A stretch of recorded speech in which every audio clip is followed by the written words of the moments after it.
Voilà.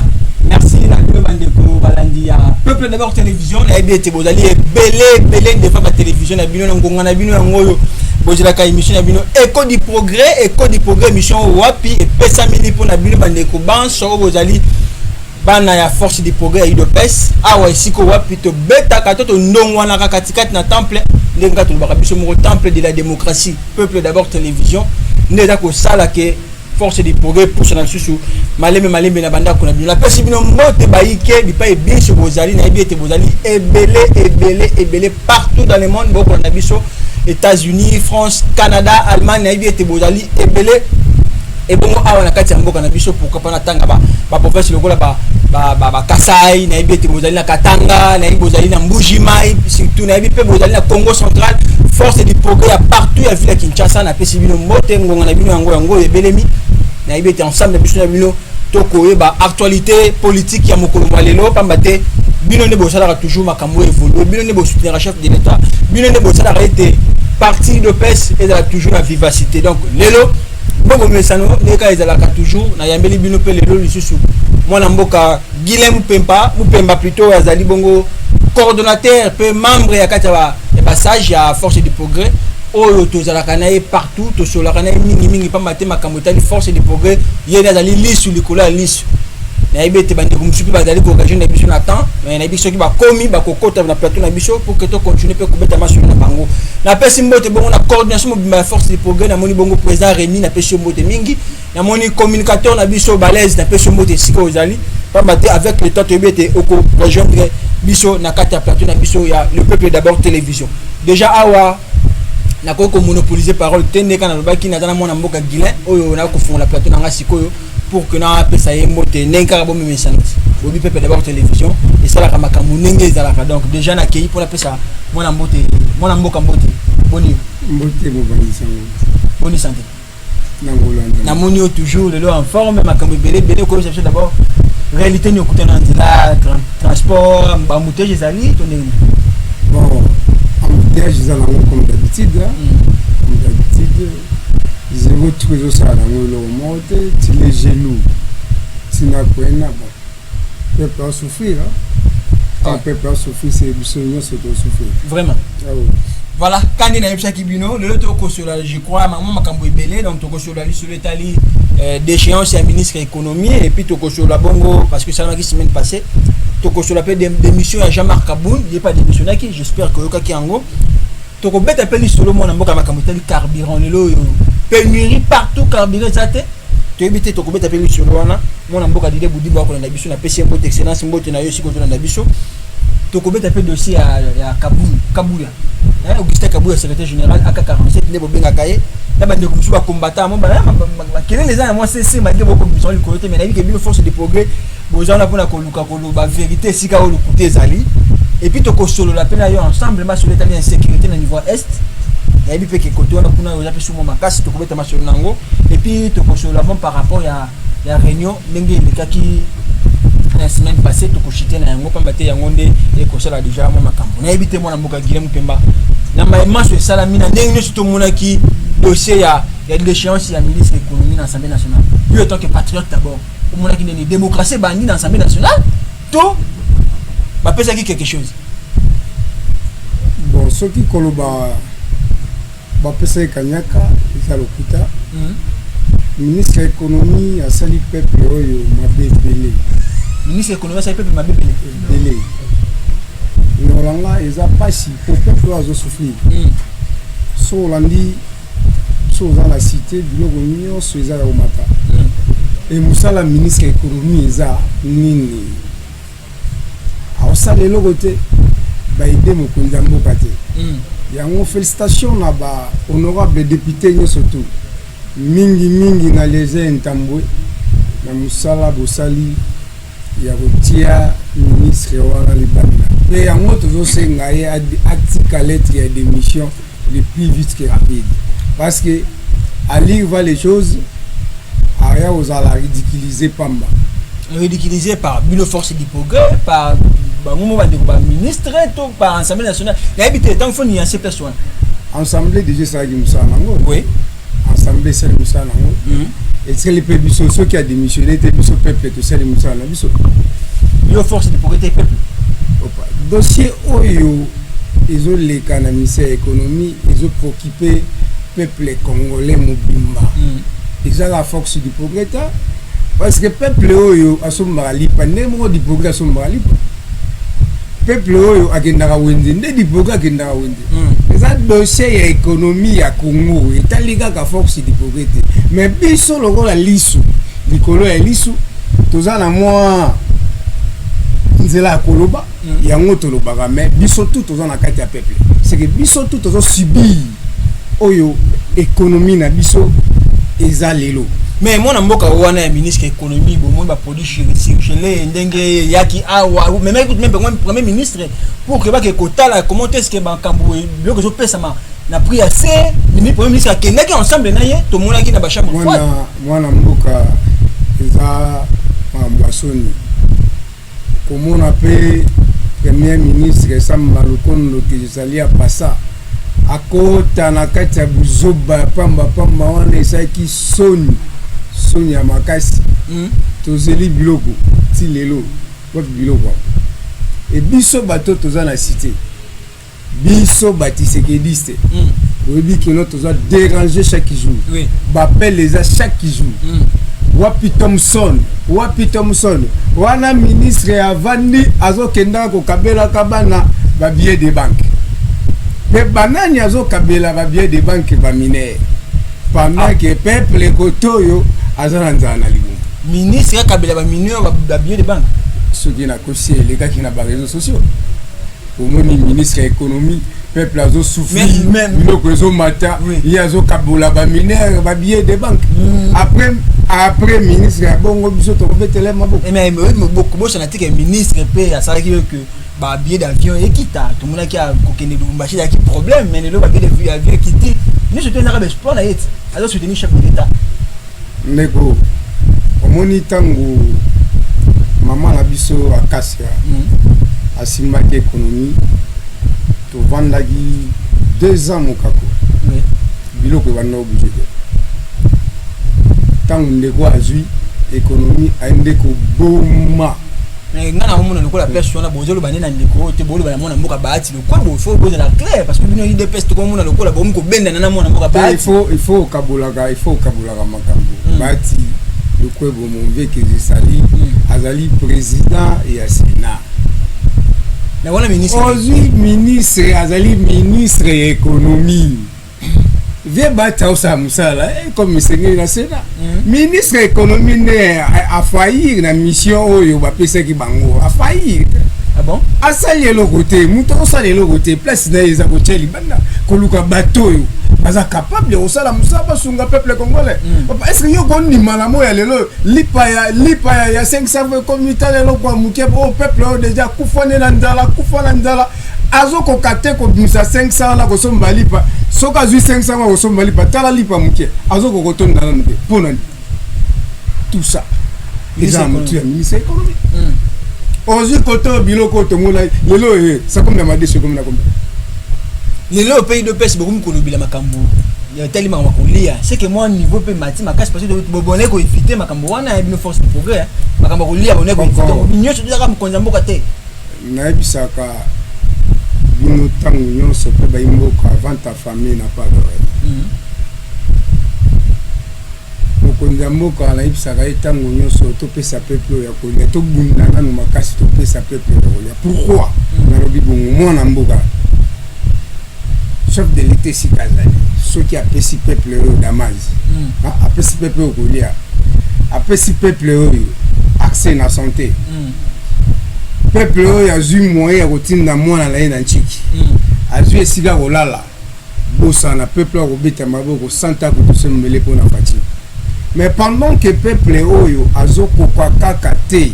kozwa eloko ya kolia eloko ya kolia eza pasi seke eza pasi mpe mpo na biso pouvoir eza ya biso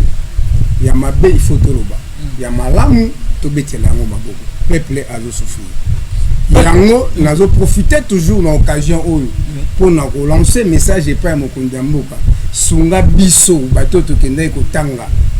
agriculture toliesa peuple oyo ngai nazo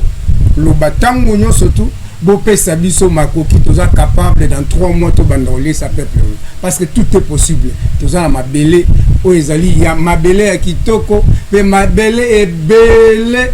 oyo toko lesa peuple oyo na ngonga muke bapesa biso makoki to lesa peuple ya makasi ezande peuple alia.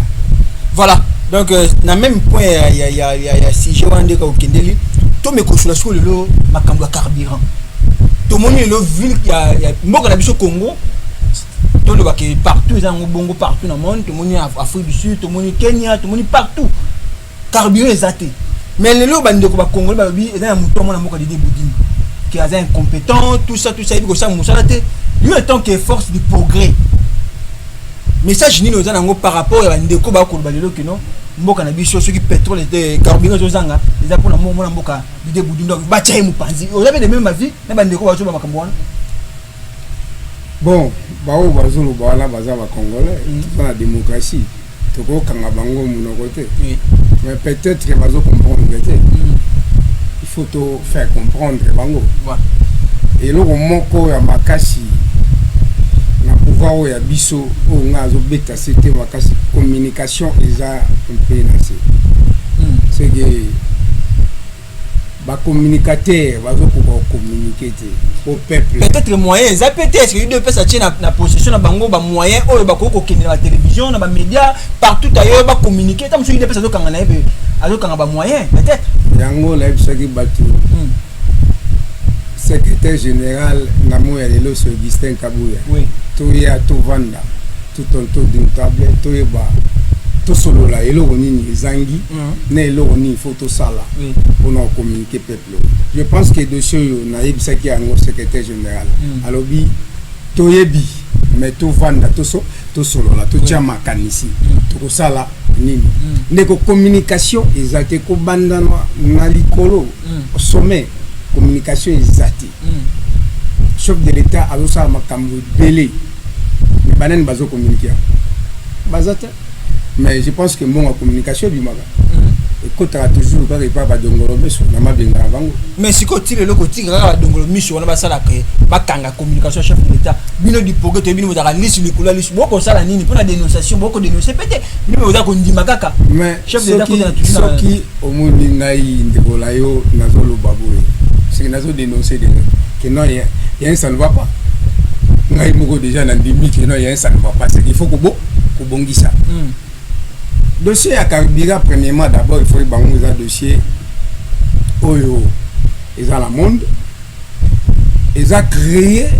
par rapport à la guerre et Ukraine na ici il y a un monde mutu et pesi kokoso na monde lelo na États-Unis carburant ils ont la $4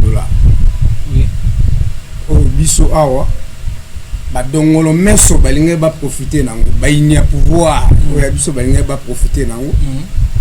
po na bisayo ba pétrolier ebelé na mboka oyo eza bandeko oyo balikaki na régime passé ba on mba simbi régime Kabila ouais ba on mba simbi mondo wana balinga ba profiter na eloko po ba révolter peuple ma peuple oyo aza déjà la maturité à Makassi, peuple à comprendre. Yango Moni, excellence Didier Boudimbu, Génie Blanc, a dosé ma bambutu. Aïbisi Bango, Bogo Matissa Caribira, Tei. Pour lobby Bandongwa la Makassi. Oui, la réunion a réunion à 6h du matin. Ah oui, Bandongwa la Makassi, Aïbisi Bango, Bogo Matissa Tei, au peuple a souffrir. Souffrance eza no makasi ko matisa sous carburant eza sous ko pesa li sous peuple oyo pasi parce que ebi que no ku ya carburant et kotaka na ba domaine presque nyonso mboka we ya moni mwana mboka Didier Boudimbu lobby azalaki déterminé alobi to solo la mais to solo la pour l'intérêt ya peuple ceux qui bolingi peuple oyo carburant ko matati boteka na prix oyo toteke la comme d'habitude et nyoso tout wana tokozonga pe eza bitumba musu ezouta et pas ngambo ya ministre ya économie yé les choses na makambo tata yé les choses na makambo bisaki union sacrée ba dongolo meso bazé belé oh hein Panza papa, panza teke ko bombalane na union sacrée. Beta biloko. Mais c'est bazo Chubaka Bambeli. Mais la même ça bango tigéro. Lokola parce que boyebi que non ministre de l'économie alors baki que non kanya ke tamboli na parlement pour balongola ye et tout ça. Yango e pa lobité a chesiko kanya kapé. Alors bina kotisa sikoyo défaillance na monde dans penda économie malam. Pour ba sentir que non soki biso doza telo côté ko tambola. Pour bangonde bango. Omani moko elo kezo bonga biso ki bongai. C'est que batu bamilingi trop, bamilingi makasi. C'est que soki bango kolega mboka. Soki bango bazate, c'est que moko ko tambola te. Au contraire, ils ont erreur grave. Nos monicitation ya lobi. Soki Didier Boudimbo, excellence Didier Boudimbo, ministre Edo Kabi, Azaki Maelete, mais les autres ils ont été délicieusement mususu. Lobi a télémi, lobi non, il faut la sauver peuple nangai. A Bundi, à Sololina ba pétrolier, ba zui conclusion, yango mona ki lobi à partir il y a 17h 18h carburant bandi côté kama na ba station c'est que makambo zongi lelo yomoni to vandi na kimia to pesa bana mboka peuple congolais to pesa ba dongolo meso nzela ti na sepeli na maturité ya peuple congolais ba motocycliste na sepeli na maturité na bino parce que zaki na batu oyo bazwa ki déjà ba motocycliste basangisi bango ba groupe pour pasa makelele pour lobby to neto kakaka quoi makelele ko makelele ma biso pe to tika bango te to landa ki bandeko ko bisa bango ko expliquer bango citation ezoleka na mboka yango bomoni kimia depuis lobby timukolo lelo pe je vous en supplie de continuer na kimia moi na mboka Didier Boudimbo azo continuer toujours kosala musala na ye alobi akotika peuple te akosunga toujours peuple kosunga peuple eza directement kosunga mokonda mboka mokwantombolo fachibeto. Voilà, donc quand il est venu koloba ndenge maloba cordon alobi awa salinga passe parce que comment est-ce que na monaki bande ko mususu ba réseaux sociaux ba bandi ko diaboliser moi na mboka Didier Boudimbo sans koluka ko vérifier qu'est-ce qui se passe dans le monde et le connaît zo sala na minute na monde bato ebele ba kumbi ko singa départ na ye non to ke na bongo te. C'est important pour la biso ba congolais et surtout ba combattants et UDPS. Je vous demande bande ko nanga ba combattants aux amont la force du progrès luka oye baka solution oye baka information à la source noke ozo makambo oye na réseaux sociaux oye ko tchango sika baninga bazali côté ozali luka information pour ba comment est-ce que tu peux faire évoluer mboka na biso et surtout ba communicateur UDPS bilo vous a chargé à couper ça peut ko transmettre message à mokonza mboka bo sala yango na ndenge esengeli kaka pour que botombola identité ya UDPS. Voilà to quitter de on a pour que to mette siko lelo match l'étali d'émission ya mwana mboka Jean-Marc Kabund pour moi qui a na poto akendeki kuna opération le colonel simité tout ça c'est qui même mokanda a commis mokanda pas ya président ya l'Assemblée nationale papa Mbosso pour casser ngaye babimisa finalement Mbosso yi kondima babimisa ki mwana mboka Jean-Marc Kabund bana bande ko mususu na mbino ba force pour bobi munenga kei ba kozonga suite mais tout mona boye mwana mboka zongi na babeki na ye makambo belé tout ça malade bon au moins à côté de cette émission, il y a donc force de progrès, monde de mission ouais, démission là est normal. Moi, on a beaucoup de démissionnaires, tu es tout bien en aile sous le la macasse. Ah, du progrès. Ouais. Mais tout le monde est sur la partie. Au moins, moi, on a beaucoup de Jean-Marc Kabund à Milinga qui macasse. La 4 partie. La 4 partie. Comme milinga la kati ya parti ora suka na la kati ya parti abimisi yango ti la Congo seka comme le rôle super homme oui c'est que Yende faisait des rois Yende salaki président azala oya azalelo Yende salaki pouvoir Yende salaki Yende organiser qui non sacré Yende on a le bâche qui joue un ndunda kitoko mais balia on a fétité vie il y a compétence naé vie et maturité naé vie arrogance naé Malobani est trop fort, hein, compétence, arrogance, immaturité. Surtout la politique, ils ont un peu élégant. Voilà mon travail qui au travail qui nani ayebite que non mwana mboka kabundi azaki angoba nani ayebite que non mwana mboka kabunde azaki compétent parce que ngai président nani vice président assemblée pour venir assemblée nationale na ko bandoke na ko tobola ba pina ba tout en plus biso nde faut tangisa ba démocratie parce que biso to promet tout na école soki mutu asali mbeba justice ezwana bengaye justice asa musala keno yo moko bando kito bando tobolaka bapino komi zingzongo beneni régime ba zingzongo déjà leka o eza régime ya Chilombo régime ya Chilombo état de droit tolobaki na mwana mboka ayoki te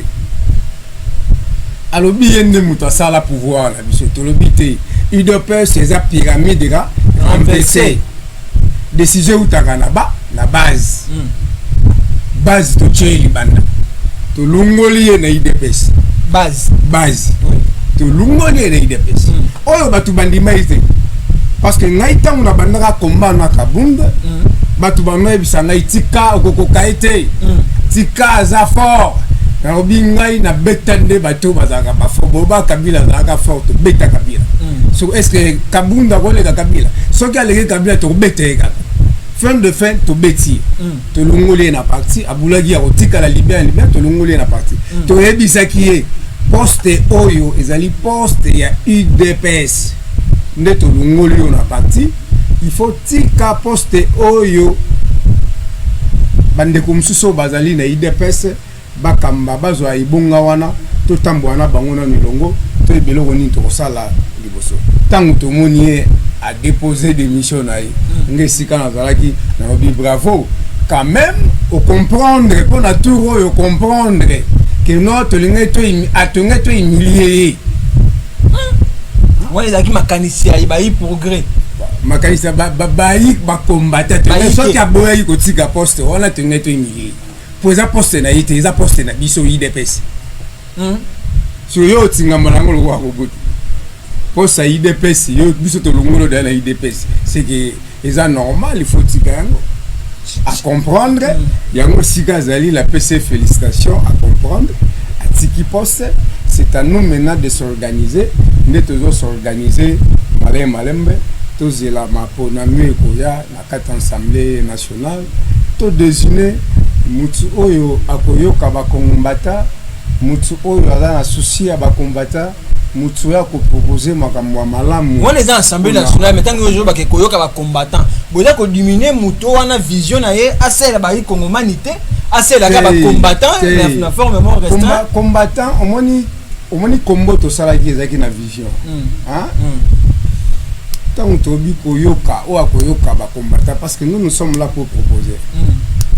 excellence député et tout comme ça nous avons pour nous proposer makambo malamu pour na bonsomi ya Congo parce que la population oui ceux qui biso tozo ya tozo proposer ozo kate à quoi sert tout ça c'est que mutu akoya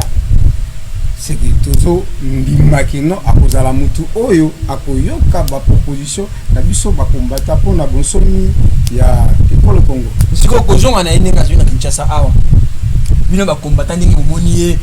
mona mboka azongi na Kinshasa et puis azako tambola azako circuler normalement et pendant yo ezo sala ndingi ni komona cadre bongo alimona azali kimi et puis azo ya mabeba tunanda kuna yeye to ba azo ya tout ça démocratie azo ba tembele na kuna yeye faut comprendre sikoyo que notre démocratie to la kaka peuple yango ndezo sala malelo aza libre aza citoyen congolais aza député aza libre ko saba activité ni surtout à l'île mais tu vois qu'il nous qui bon quoi dossier mo botika na justice pour na ye tu invité est-ce que d'accord toujours maintenu c'est azana ba mbilinga mo boyo asalaki na niveau à partir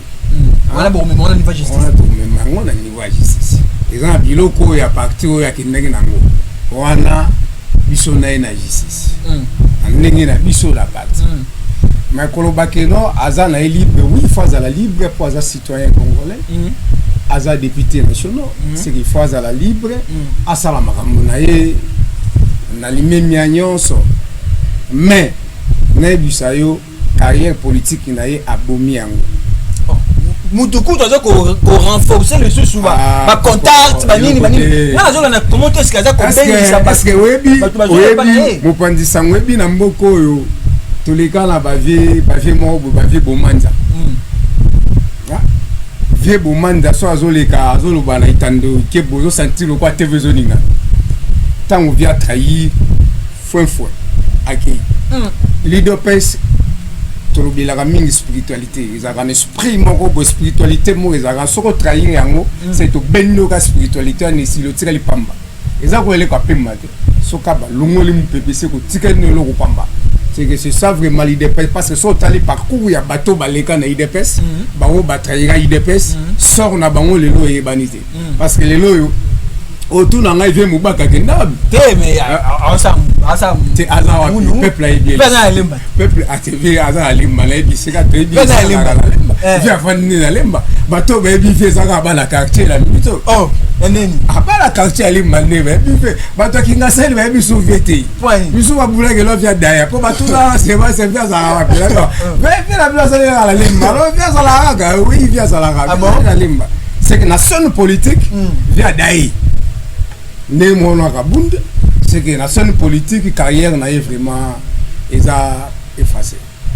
bon na yo ki ba basé belé papa na miso Tshibala bazali ba to belé ba osa makambo ba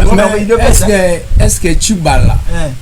na poids politique pe na yo gotanga nga suba Tshibala yo na ido pesi poids politique la société na moya lelo yo gotanga nga suba Tshibala baza parti munene na ido pesi Tshibala eza est-ce que na moya lelo yo gotanga nga izo Tshibala okotangela nga atala ni ki nani mopandi sango ya kuma député ya makelele Daniel Safu ah oui yenne na dobo na honorable Daniel Safu na peso mbele azofinga ka bato ya yusutu tanga ta Daniel Safu azolika koyeba na pona kofinga ka bato okotanga Tshibala parce que nulle part l'UDPS ce qui au trahir c'est que bigotsuma to bendio spiritualité otikali elo pamba aza na avenir molaite eza ba calcul pe asalaki yango na ngina révélo elo moko mwana mboka OK moni Jean-Marc Kabund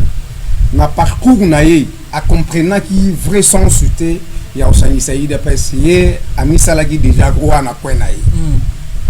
et en plus bato ngambo kuna bakosaki oui ngambo wapi ngambo yo ye achelaki mutima wana bakosaki OK ba ebise ba lobitala yo nde muto sa opesa pouvoir yo nde muto sa la tout yaka biso to ko soutenir yo lobby obima candidat na biso pourquoi parce que dans ebisa yo FCC baza la candidat lobby oh donc batanga mona kuno bana FCC ah ouais FCC baza la candidature la muka lobby candidat ah bon bazali non pas parti ka distraction Joseph Kabila peut repostuler en 2023 ba bien raison distraction et bongo batata mponi la muka eloko izate c'est que moni Tshilo Mbonda azabu Tshilo Mbwazana azana mutoyo a hotel mana et anniversaire a hotel mana en 2023 tate on a vraiment tous à la série so il fallait qu'on crée mutu ango bango ba mona kezala ki Jean-Marc Kabund c'est fallait ba zo mutu kaka na IDPS Jean-Marc Kabund va créer pour faire face lobby na Tshilombo mais tellement biso ba combattre tout monde musika tout monde musika mundenga ba aigle oh oui tout monde déjà to bien ba fonger kaka ndenge te bisaka bido ke no mavungu azo sala partie to suka ka bo mona partie mavungu c'est biso to mona ka déjà to mona ki ndenge bazo kende to lobite il faut kanga mo et mo rejoindre to kangi mo rejoindre c'est que ça qui déjà calculé moko bien planifié Kabund ndazawana na mutu na ya chaki déjà que non 2023 candidat il est pas obima président ndenge Tshilombo abimaki président na mboka c'est calcul n'est vraiment yango mais a échoué Tshilombo azali 2023 a gagné bino na élection pour élection ezali 2023 a gagné bino l'élection biso force du progrès to PC ba député belé match eza bien pour na Kabund vraiment bobo sana c'est que l'histoire n'a déjà n'a passé c'est voilà donc toi sur la paix sur l'Italie Kabouya parce que toujours comme munu ba rumeur belé na kati ya UDPS bayiki ebele bazolinga su kabuya te ba communiquer no ça partout na même kutu vidéo moko zeka na YouTube ya mwana mboka oyo ya Gilles o abisha zano awa président Gilles azosenga na Augustin Kabuya atika bikutu Augustin Kabuya lekene le côté lui étant que combattant lui étant que force de progrès ni les autres candidates de UDPS qui ça sincèrement parle. Ah oui, merci pour Pandisango. Premièrement, on appelle si les parlementaires de Boulogne Sotombote. On est ensemble pour Bunda toujours pour aider Congo. Ils ont Combo Kondo attiré la biso. On a ngai et là ils ont les canaux UDPS c'est et comment ça la mois passé. Mais biso ba vrai pour tikate tous en déterminé pour nos sunga patrimoine oyo kondo atigi la biso oyo eza UDPS et ko sunga Congo ezana bato belé ba ebisance à Combo te hein oyo kutu na opposition bazala raté bazela ki UDPS au pouvoir ba yo diembela so bato lande ba bato benga bakuya kuya. Ah oui merci yo boko obeti borango bato lande bazo tchadiso panzili kolo tangu to baneko bunda lito na kondo tisekedi to yaka ko senga misala te lelo yo bato lande baza panzili kolo chaque jour misala mais la web ça yo ils ont un groupe morobo o bazo liaka kanyaka ya ngambo ozo baka ngambo ngo wani za nani dénoncer bango za devant la télé dénoncer bato bazo ba ngambo wana ngambo wani za banani nalobi eza na groupe moko boye bazolia kanyaka ya ngambo kanyaka wana po baka ko tia makelele na ba réseaux sociaux yango Kabuya secrétaire général les sonné au aider communication ya UDPS l'air vraiment est sonné au tia maele non la communication ya UDPS parce que bande ko wana bazolia kanyaka bazoya ko communiquer mabe pona UDPS pe baza toujours contre yo tout nangai bande ko wana balingi nini yango na tunaki likambo za nini na kata UDPS balingi nini ngai moko mwana mboka la bengi bango oui na tuni bango eza nini bolingi nini te il faut que kende papa bo proposer nini te il faut que kende na comprendre que non ils ont la guerre mususu non peut-être peut kokeni na eza pe proposition peut-être papa tango yo lingi muto kende faut proposer ngai na bundaki po kabunda kende ba mettre Sylvain Mutombo bundaki to bundaki ensemble po kabunda kende oui to bundi tant to bundi to banda proposer to lingi kende po na boye biso to proposer boye voilà to bundi akei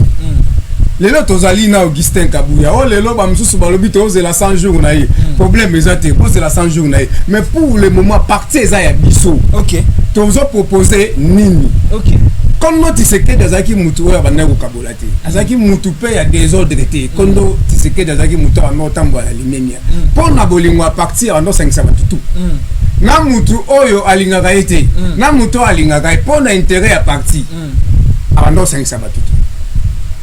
OK so lelo yo Kabuya lobi boya ndeko kote wana totika kokosela mwana batu pe makambo Kabuya oui alobi toya bandeko toya topesa makanisi totambusa parti lolenge nini mais yo boy koya osukino na simanda kuna bino ozui téléphone obandi na ba réseaux sociaux ebemela yo ebe kofinga je me suis dit na oh oyo Tshisekedi atikela biso eza benjure te l'UDPS ezali courant de penser c'est qu'il faut tout réfléchir yango nazo senga bandeko to réfléchir autrement ba parlementaire debout boy ba 2023 est commis PNA au chaque jour na ça abno ki 2023 c'est aujourd'hui tozana bitumba ya makasi tozanga ki majorité lobby ezoya il faut topé sa président de la République majorité absolue totika distraction toya to vanda permanence eza lopangu na biso kondo atikela biso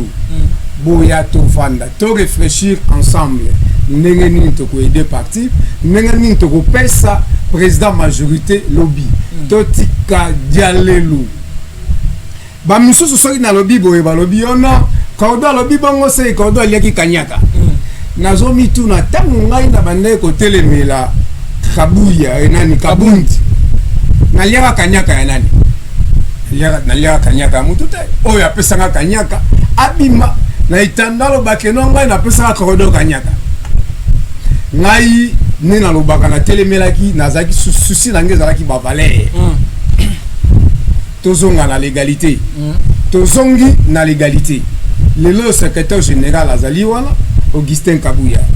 tozali na CDP oyo ezali okamba part de wakwenda tozali na CEP oyo okamba part Jacques Chabani ndeko tovanda sikoyo tosala nini pona parti totika bilobaloba na moi sans froid de billets de banque oyo bazo pesa bino makelele ekotonga na mboka te nazo pesa pe ka mutu na par rapport na ngo mais tout moni le pesa sur les réseaux sociaux CG Kabuya albimi pour que ameka ko pesa un peu kimia lumière na dossier bato ba ke apesa ki injonction na bureau ya Seni pour que makamoteli ba élection ba gouverneur oyo ba imposer gouverneur moko na kata na Kasai yo étant qui combattant le connaît saloni est-ce que Nengolanga bokondi mageno Kabuya ndeto benga kabundi ndeto benga nye na parti molimo na ko vanda na kimia to benga ni kabundi to tiki Kabuya oui kabundi otika Kabuya pe na kimia ta oh donc kabundi pas comme bundi sur Kabuya mais pourquoi pas ok parce que tant bo benga na ke yepe na kwa na bi faki bo benga na biso tout beta biloko azalaki na batunai batunai na tilelo bazala ide pesa ba ba bomba. Est-ce que batunai ba kotika Kabuya la kimia kotika Kabuya la kimia ta kombe ezali ozu Kabuya na wakwenda basolola ka te kitoko mais za la bato ba ko changa la songi wana fove mais ngana ebi ke no wakwenda benga Kabuya fils oui ngayo nazaki na problème individuel te na monsieur Kabuya oui na ebisaki bango ka ke no tozonga na légalité parce que na légalité tout travailler ensemble pe yango nazo senga na zo isi bandeko tu ya force du progrès papa to ya to solola le l'autre solola la Kabuya en bonne dit et difforme ndeko na ngai biloko ozolo ba ono a manipuler batu na mbujuma et tout consort biso to vandi na Kabuya force du progrès tant to ketika lise la biso ya bandeko bobima comme ba mandataire to vandi na Kabuya bilise yango siko na oteka poste la bino ndenge nini koko ngana tiki kombo à 3 personnes ndeko langa journaliste lobina mona kombo à 3 personnes wana limité c'est kateki mais so kombo à 3 personnes wana limité c'est kateki na été donc ça dit que Kabuya a la problème te dossier ya Mbujimai et un dossier où le CEP nefa qui a tranché dossier parce que mutema munene ezalaki basengi candidature Mbujimai et bimisoki 21 candidature bayo kita soki 15 oh non Kabuya zo manipuler batu Kabuya che mutu nae achaki bango avandisi bango to yabi soki na cheki mutu ala bimawa aloba nde azongisaki dossier na CEP oui soki na kosi botu na Chabani non tout le monde va vidéo za possible botu na maître Chabani azali CEP esali musala nango ye atikali wala comme secrétaire général atiki CEP parce que ça attribution na été atiki CEP sala musala nango voilà c'est que toti kande nazo senga ba combattant totika biyoka na biloba toza bana tata moko soki likambo ezali tobendana ndeko awe tamboli mabe po ani etamboli mabe to waka makanisi musika po na bonsomi ya parti pe bonsomi ya mboka voilà ndeka to bane koloba parce que makambo za ko tambola malamu tina kata idopes ba nungu miki ba kere les angitina na kata idopes oh idopes eza parti oyo papa kondo etienti série datika ki yango ona emeka mpe ko pesa ba valeur ko promouvoir ba valeur ya mboka na biso mais to comme mona lokola bandeko ba yike ba komi ko bene na ba mipanzi pona ko luka ko chat toujours diale le diabo na kati ya parti on a idopes donc na sengi na bino tout ba combattant pour la sima ya secrétaire Augustin Kabuya mona bouté pour que omeka ko tambola la même vision pour eza ko sengela pour que mokonza mboka ay ba comment est-ce que ko régler ba problème na bino ya idopes na kendeka wana na tona moi dossier mususu ya une tobe tongo noki parce que makambo ya insécurité za ko tumisa biso pe makasi na mboka ba aussi na sukula kuna sima ke to komina to comme na suka mais na besoin ya réaction na yo par rapport à makambo tout le kina zo le kana est na biso la République na quelques secondes quelques minutes ko résumer makambo na insécurité boni zo ko kanisa pour que to meka mpe ko silisa makambo ba M23 makambo ba nini c'est le fait ça mais tout mona ko le loko mojo sala mate yo eta ke combattant o ko kanisa ni Mopanzi sango on a mboka mbala sima lobaki président Melamo agene président Félix Melamo agene pour trop c'est trop na dossier à est il y a pas ces années bateau bazali na kati ba complicité wana ezaka bandeko na biso ba Congo beta biloko awa la mito yo président de la République azali deva nyoka ya mitu soki sambo c'est qu'il faut kata mitu wana ezankia kate yango président soki bato wana bazo kaka kate sangisa ba combattant déjà na senga ki o sala appel ya ba combattant biso tout au kitara na este pour trop c'est trop comment to ko ndima ke non peuple congolais akufaka chaque jour peuple congolais bakataka ye machette chaque jour et en plus munde la zolo baté ikran lelo soko fungoli batandola bango wana o mona kaka yango mais bango o les osala mala RDC président ba combattant baza prêt ya okinde sisa bitumba wana es ba combattant bande on a biso mapinga na tchena pembeni ba combattant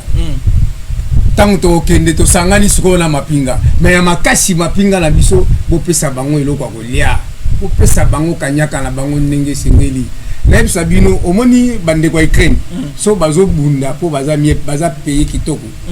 ba tche esprit na bango ke noto bunda po na ekolo mais mongo ya bande ko na biso ba soldat ezolia makepa ba généraux bazo tchango na libenga soda ko bunda ndenge ni na courage sote yango na ebisi bokonda mboka amela mo agene bokonda mboka amela mo agene po makambo yo esi a dire donc voilà donc bande ko ba continuation pour na sima pour ne pas dete mukendi ke to comme dans suka mais na ko conclure émission beauté il faut na pesa inviter nanga quelques paroles pour pesa ko l'accent na bino ki a pomper na suka ya malubana ye mona mboka cordon guinéen to yambio lelo mezamba la suka te to éviter to comme na suka déjà pour ba continuation na sima na régie par rapport à l'émission Mokolo Lelo, na ba contact tout ça ne ba ko benga yo à vous l'antenne.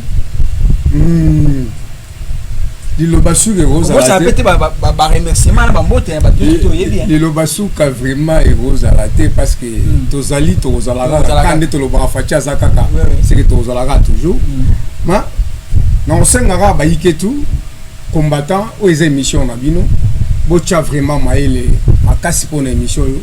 bo soutenir l'émission bo soutenir péchement le peuple d'abord aux achènes mabino combattant tout oh vendre aux la Colosie aux la Mbujimai aux la Congo central le peuple d'abord les achènes mabino bino nde ba kolo chaîne bocha maïle na bino na chaîne no makambu tout ya IDPS bo bando kango awa tout soko zana lisolo ya IDPS ya go bete yango nde na le peuple d'abord na sengi Augustin Kabouya le peuple d'abord ba na posa soutien là on a déjà la vidéo Jérémy Foueta on a déjà la vidéo ba na posa soutien là yo pe na sengi o aider ba communicateur pour na ba moyen ne ba ko communiquer on a Augustin Kabouya ba fort rebelle aux sala na niveau parti mais communication eza muke ba fort rebelle mo konzambo kazo sala communication eza muke remerciement ebele na honorable Francis Chibalabala Kofi Achangu ba remerciement ebele DJ Boudimbu ba remerciement ebele bo soutenir émission oyo to kende liboso ba ambition eza ebele to senga ba soutien na bino tout pour na émission oyo na chaîne oyo le peuple d'abord merci beaucoup. Voilà donc quand on a eu bino plaisir il y a trop donc makamouze belé na école du progrès mais tant on est d'accord parce que babi la télé c'est le temps pour na biso qui plaisir peu réel plaisir n'est pas de continuer toujours pour le bas il y a coupé ça bino numéro Mokolo Lelo na bi était Jérémy Faute azalaki wana sima technique et puis ingénieur DT Mukende azalaki wana Jonas Makolo mutasimaki ba bouton aza ko manie moko mibali misato yende mutasimaki pour que bomona le ba image abona banda kuna bien na bien te bozali belé vous pesa biso ka toujours confiance CG Kabuya mona bouton ya 47 na pesio mbote excellent Sylvain Mutombo yo pe la pesio yango talaka le peuple de la télévision mampinga toujours hein yo simba rabatu simba pe émission o parce que ekeni bozo ngulu zamba mwana mboka tubala bala Francine na pesio pe moti bipa biso zali na pesi bino surtout bande ko boko na biso mbote tokuta mikolo mizali ko ya au revoir bye.